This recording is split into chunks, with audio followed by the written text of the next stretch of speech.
In the previous episode, we discussed memory cards, storage space, and editing software.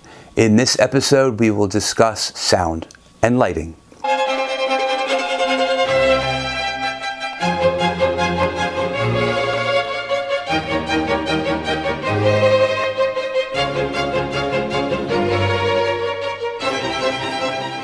Welcome to PA Voter Information Network. This is Larry DeMarco, your host. Are you anxious about this upcoming election season? Well, I have a cure. Just click the subscription button on my YouTube channel and all your opponents are guaranteed bad luck. This is episode 5 of the series, How to Produce a YouTube Media News Channel. In this episode, we will discuss sound and lighting. First, let's discuss sound.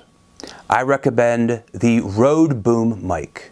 For an example of its sound quality, go to any video that I have taken on PA Voter Information Network without the guest wearing a lavalier mic, and the video was recorded using the Rode mic. This is the one that I'm referring to and the one that I use, and I'm extremely happy with it. My best demo of this mic is Josh Shapiro at the Philadelphia Bar Association. It's a dealer on the street corner, some multinational corporation, or even the President of the United States. If you try and undermine the rights and interests of the people of Pennsylvania, you're going to have to go through me. Then shortly afterwards, I recorded this video in the same seat, same place, same host, same room, Larry Krasner, and I forgot to bring the mic. And this is the sound. Is how you approach the problem. You approach criminal justice from a perspective of prevention, of understanding that resources, especially in the poorest of the 10 largest cities, but in all cities, are limited. Any presentation I've ever done and the guest did not have a clip on the mic, except my wife, Conflict Not the Issue video series, they were all recorded with the Rode mic, except Larry Krasner's one presentation. All others had that Rode. What I did early on is purchase 2 cameras, 2 lavalier mics, and sync the sound, meaning I just spliced the 2 on together. To pull this off, I had my law assistant assist in recording each video, and I did this for just under a year. I don't recommend that you do that. It's inefficient, not cost effective. I should discuss how to splice video if you need me to explain that. It's something that might be self-explainable. I'll only get into that if I'm asked. But for right now, I just recommend that you use one camera, a boom mic, and sit in the picture next to your guest. For example, I did a video of a congressional candidate, Dan Muroff, and this is the result. Dan, why should people vote for you? Larry, thank you for asking, and thank you for the opportunity to present. Just a little bit of background on me. I'm originally from Havertown. I was planning on just recording him, and he asked me to join in the picture, and he was right, it came out better. The next thing to discuss is light. Do not rely on natural light or artificial light if you schedule an important interview for a random location. I want to show you where I record a substantial majority of my interviews in my basement.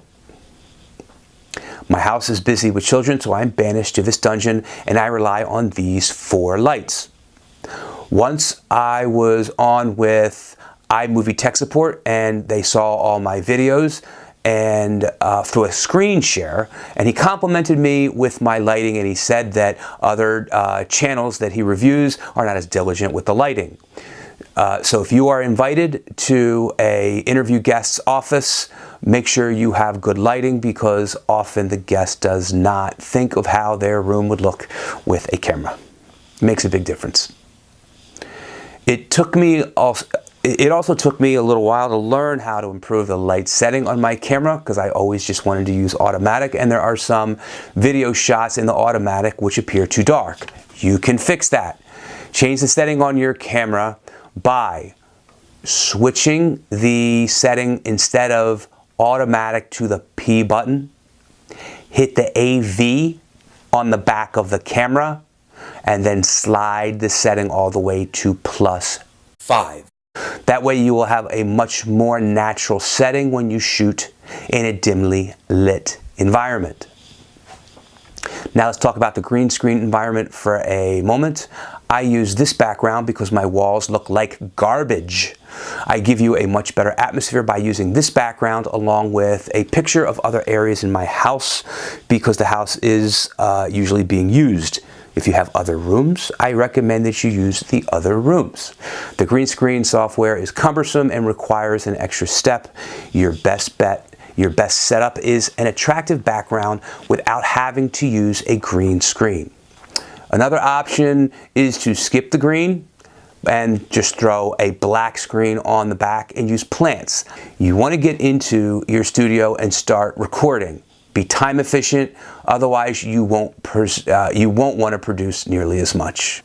This has been part 5 of a series of how to produce or co-produce a YouTube News media channel. Stay tuned for the next episode where we will discuss how to conduct an interview. If you like this episode, please subscribe to the channel.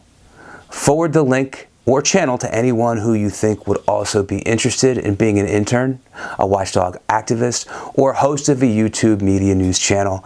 Click the like button and leave a comment. I would love to have your feedback. Sign off. Tune in next time. Bye for now.